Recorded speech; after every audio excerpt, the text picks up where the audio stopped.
Hi guys! So in this video, we will be reviewing the Opus clip versus the Submagic versus VEED, and welcome back to Tutorials by David. Hi everyone! So as stated, we will be reviewing the three AI video tools who are battling for the spotlight, which are Opus Clip, Submagic, and VEED. So without further ado, let's start. Which one should you choose? So first of all, Opus Clip. This one right here is all about speed and automation.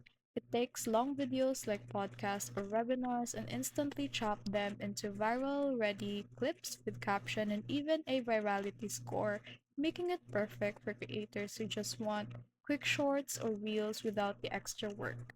Next is Submagic.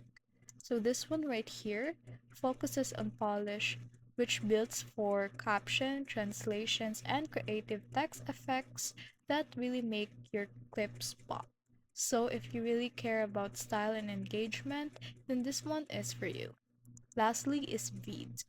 So VEED right here is an all-in-one editor. It gives you a full suite of tools for editing, collaboration, and customization, making it more versatile for teams or creators who need more control.